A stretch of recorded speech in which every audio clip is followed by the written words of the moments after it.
ಅವ್ರು ಬಂದು ಫೈನಲಾಗಿ ಎಲ್ಲರೂ ಒಪ್ಕೊಂಡು ಕೊಟ್ಟ ಮೇಲೆ ಅವರು ಕೋರ್ಟ್ಗೆ ಹೋದರು. ಒಂದು IA ಫೈಲ್ ಮಾಡಿ ನಾವು ಈ ಥರ ಇವರು TDR ಕೊಡೋಕ್ಕೆ ರೆಡಿ ಇದ್ದೀವಿ ಅಂತ ಹೇಳಿ IA ಹೋದರು. ಅಲ್ಲಿ ಇವತ್ತು ಏನೇನು ಅವರು ಅಲ್ಲಿ ನಕಾರ ಹೇಳಿದಾರೋ ಇದಾಗಿಲ್ಲ ಅಂತ ಅದೆಲ್ಲ ಕೋರ್ಟಲ್ಲಿ ಡಿಸ್ಕಷನ್ ಆಗಿದೆ. 2014ನೇ ಇಸ್ವಿಲೇ ಡಿಸ್ಕಷನ್ ಆಗಿದೆ. ಆ ಡಿಸ್ಕಷನ್ ಎಲ್ಲ ಆದಮೇಲೆ ಅವ್ರದ್ದನ್ನು ಹಿಯರ್ ಮಾಡಿ, ನಮ್ಮ ಕಡೆದು ಹಿಯರ್ ಮಾಡಿ, ಗೌರ್ಮೆಂಟ್ ಸರ್ಕಾರದ ಕಡೆಯಿಂದ ಏನು ಕೇಳಬೇಕೋ ಅವ್ರು ಅವತ್ತಿನ ದಿನ IG ಯಾರು ಆರ್ಗ್ಯೂ ಮಾಡಿದ್ರು ಎಲ್ಲನೂ ಕೇಳಿ ಅದೆಲ್ಲ ಆದಮೇಲೆ they have considered the TDR to be issued. And ಆ TDR ಇಶ್ಯೂ ಮಾಡೋದಲ್ಲಿ TDR to be issued under TDR rules. No other condition is been ಅಲ್ಲಿ ಇನ್ಯಾವ ಕಂಡೀಷನ್ನು ಹಾಕಿಲ್ಲ 14ನೇ ಇಸ್ವಿಲಿ. ಅಲ್ಲಿಂದ ಹೇಳ್ಕೊಂಡು ಈಗ 10 ವರ್ಷ ಆದಮೇಲೆ ಈಗ ತಿರ್ಗಾ ಬಂದಿದ್ದಾರೆ ಈಗ TDRಗೆ. ಏನಾಗಿದೆ ಅಂತಂದರೆ ಇದರೊಳಗಡೆ ಈಗ ಲೇಟೆಸ್ಟ್ ಆರ್ಡರ್ ತಗೊಂಡ್ರೆ 10/12/24ರಲ್ಲಿ 10/12/24ರಲ್ಲಿ ಏನಾಯಿತು, 14 ವರ್ಷದಿಂದನೂ ನೀವು ಹೀಗೇ ಡ್ರ್ಯಾಗ್ ಮಾಡ್ಕೊಂಡು ಬರ್ತಾಯಿದ್ದೀರಾ. ಇಲ್ಲಿ ಅಥಾರಿಟೀಸ್ ಏನು ಹೇಳ್ತಾರೆ ಅಂದರೆ ಜಾಗ ಎಲ್ಲ ತೊಗೊಂಬಿಟ್ಟಿದ್ದೀವಿ. ತೊಗೊಂಡು ಇಲ್ಲಿ ನಾನು ಇದನ್ನು ಸ್ವಲ್ಪ ಓದ್ತೀನಿ. ಅವ್ರು ಕೊಟ್ಟಿರೋದು ಇದು, ಅಥಾರಿಟೀಸೇ ಕೊಟ್ಟಿರೋದು.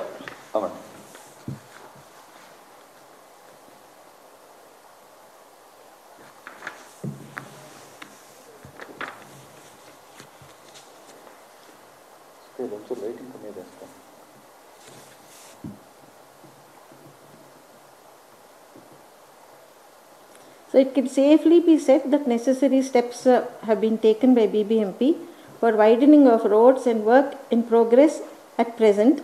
It was further observed by the High Court that the BBMP can certainly explore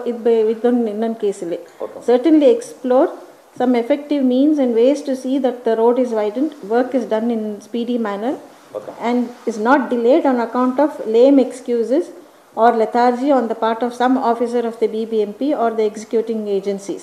Hence, BBMP was directed to file further progress report.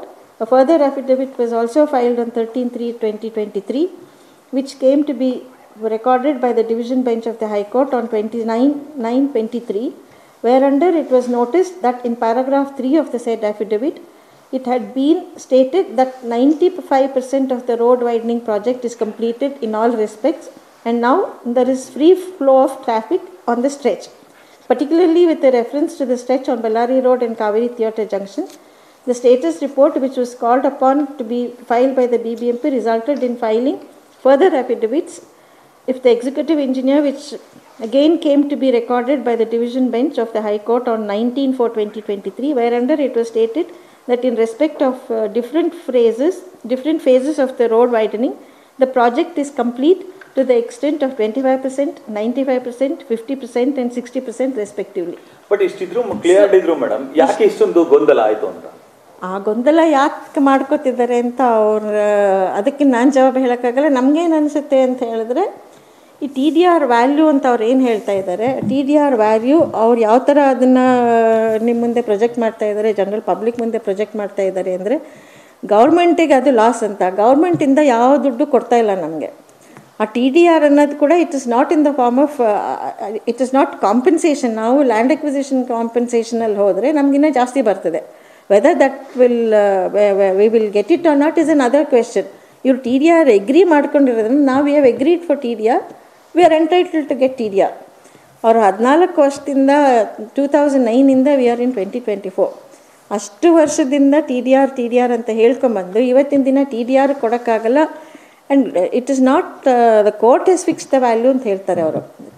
TDR rules ಏನು ಹೇಳುತ್ತೆ, TDR to be given 2014 order ಏನು ಹೇಳ್ತಾರೆ ಅಂದರೆ, TDR to be given as per TDR rules. TDR rules ಏನು ಹೇಳುತ್ತೆ ಅಂದರೆ, value of the land is fixed as per stamp act sub registrar value ಅಂತ.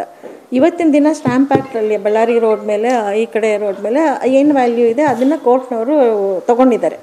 ಈ ಇದರೊಳಗಡೆ ಎಷ್ಟಿದೆ, ಈ ಒಂದು ಕನ್ಫ್ಯೂಷನ್ ಅಂತಂದರೆ, ನೀವು ವಿವಿಪಿ ಮಾತುಕತೆ ಮಾಡಿದಾಗ TDR ಎಷ್ಟು ಫಿಕ್ಸ್ ಆಗಿತ್ತು, ಈಗ ಅವ್ರು ಹೇಳ್ತಾ ಇರುವಂತದ್ದು 3,000 ಕೋಟಿ ಎಷ್ಟು ಕೊಡ್ಬೇಕಾಗತ್ತೆ ಅಂತ ಹೇಳ್ತಾ ಇದ್ದಾರೆ. ಎಷ್ಟು ಫಿಕ್ಸ್ ಆಗಿತ್ತು ಅಂತ ಮೇಡಮ್? ಅದಕ್ಕೆ ವ್ಯಾಲ್ಯೂ ಫಿಕ್ಸ್ ಆಗಿರಲಿಲ್ಲ. TDR ಇಷ್ಟು ನಂಬರ್ ಅಂತ TDR ಫಿಕ್ಸ್ ಆಗಿದೆ. ಅದು ಇದ್ರೊಳಗಡೆ ಇದೆ 14ನೇ ಓನರ್ ಅಂತ ಹೇಳಿದ್ನಲ್ಲ, ಅದ್ರೊಳಗಡೆ ಇದೆ ಯಾರ್ಯಾರಿಗೆ ಎಷ್ಟೆಷ್ಟು ಬರುತ್ತೆ ಅಂತ.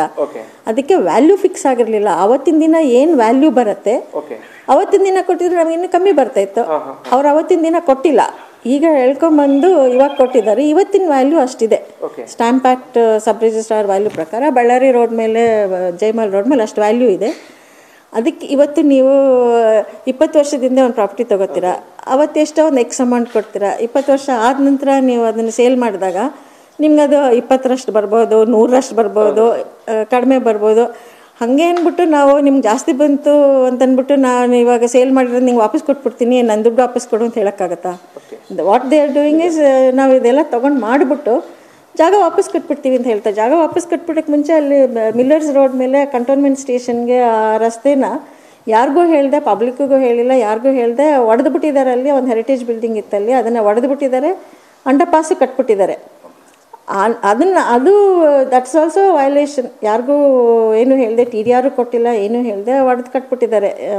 ಅದು ಕೂಡ ಇವತ್ತು ಅಂಡರ್ ಪಾಸ್ ಎಲ್ಲರೂ ಉಪಯೋಗಿಸ್ತಾನೆ ಇದ್ದೀರ. ಅದು ಇಷ್ಟೆಲ್ಲ ಮಾಡಿ ಅದು ಸ್ಟೇ ಆರ್ಡರ್ ಇಲ್ಲ ಅನ್ನೋದು ಖಂಡಿತ ಇಲ್ಲ. ಸ್ಟೇ ಆರ್ಡರ್ ಇದೆ, ಸ್ಟೇಟಸ್ ಕೋ ಆರ್ಡರ್ ಇದೆ. That because of those two only we are in possession of the property and we are utilising the property as per the supreme court order. News first, ನಿರ್ಭೀತಿಯಿಂದ ನಿಮ್ಮ ಪರವಾಗಿ.